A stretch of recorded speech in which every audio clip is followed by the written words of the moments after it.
Hi guys, this is Brenda Keenan with Keenan Kreations, and today I'm going to show you some projects using the Graceful Glass Designer Series Vellum.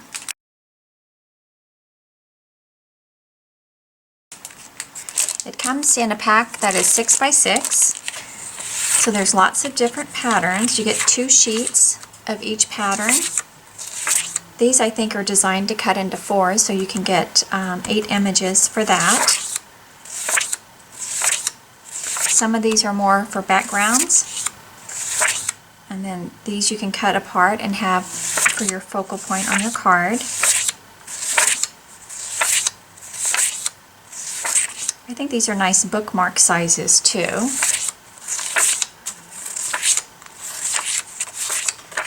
You can color these with water-based markers or also the alcohol-based markers. I prefer the stamping blends, but I'll show you both. This one I went ahead and started using cherry cobbler. I like to use the brush tip, and I'm just going to go right in here and start to color. I color on the front for a more vibrant look. If you color on the back, it's going to be a little more muted.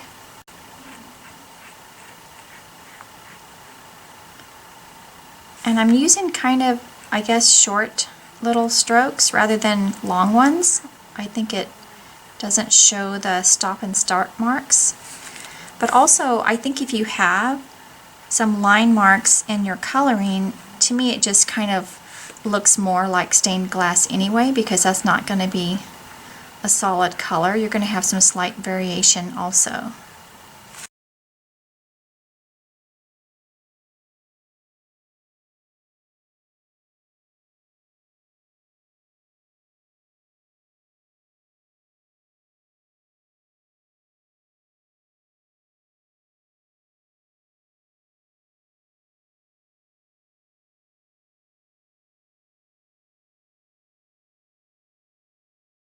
Now I like to leave some open space on some of these images and not color them in too dark where the whole thing is colored in. I just think it looks a little nicer.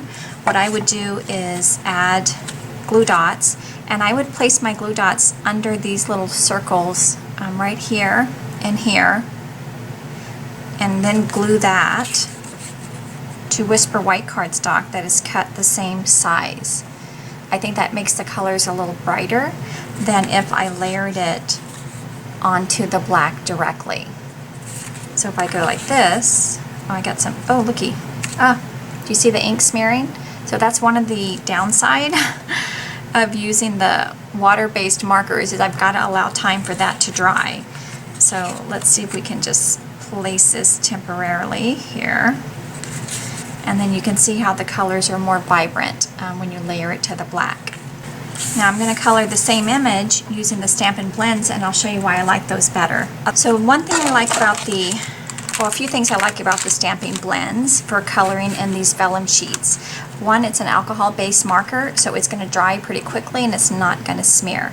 You can also make some corrections with this color lifter if you go outside the lines, and you also get a light and a dark shade for every color.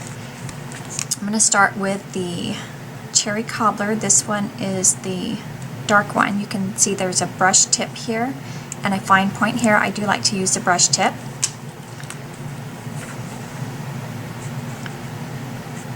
Now, one thing I've noticed is with the alcohol markers, they are lighter on the vellum than the markers, and I'm not sure why that is, but I do think the colors are a little more brighter. And again, I use kind of short little strokes here to color it in.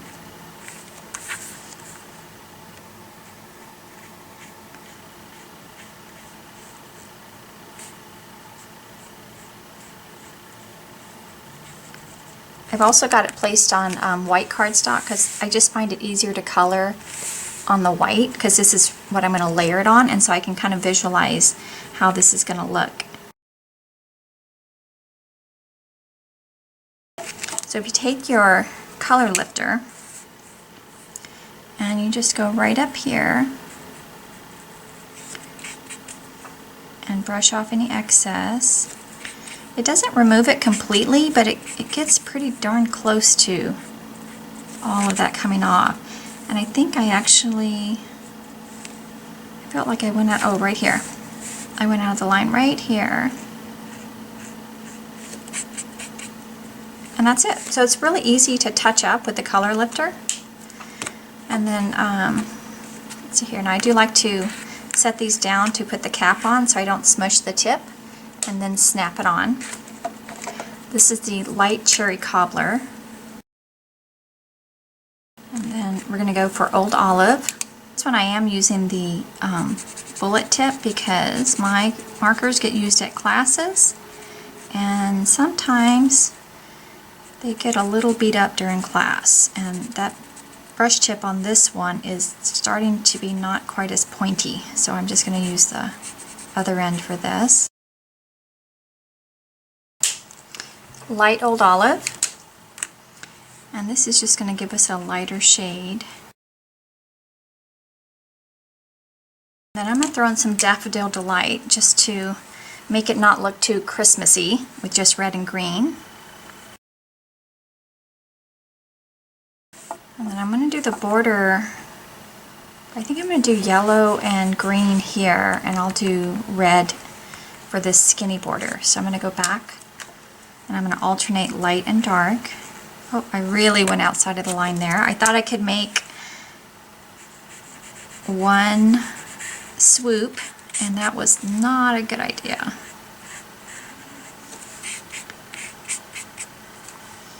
So I'm just wiping that off, and I'm cleaning the tip on the scrap paper there. So I will be more careful.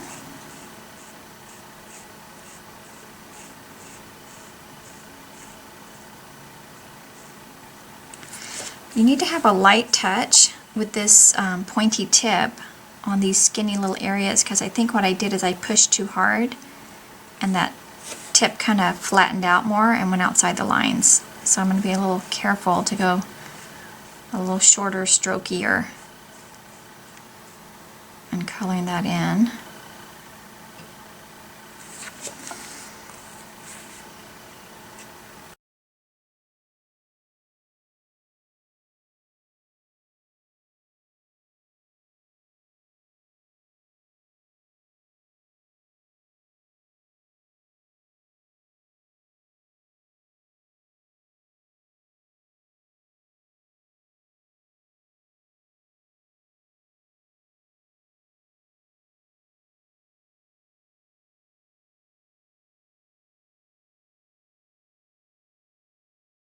Now I want to brighten up this yellow a little bit, so I'm going to go over that again.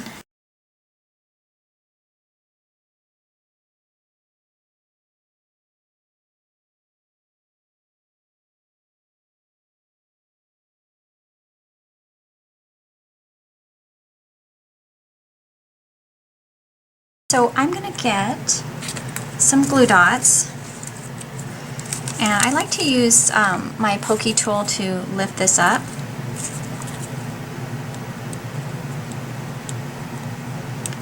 And then I can place it, I like to place it where I think it's going to be less noticeable. So to me this is a busy little corner, so I'm going to place a glue dot right there. Actually, you know what, I think I'm going to pick these up and just go right there. So I'm going to place this on the Whisper White cardstock. Instead of placing the vellum to the cardstock, I like to turn it over, and then I can more easily, well, most of the time, I can more easily line this up. So let's just get right. If I have any white that's sticking out past the vellum, I'm going to trim that with my scissors. A bit of white that I'm trimming off will show up when I layer it on the black cardstock. So I want to give that a nice clean edge. This measures just about 3 by 3 when I trim it, and the black cardstock is cut 1/8 of an inch larger. So this would be 3 1/8 by 3 1/8.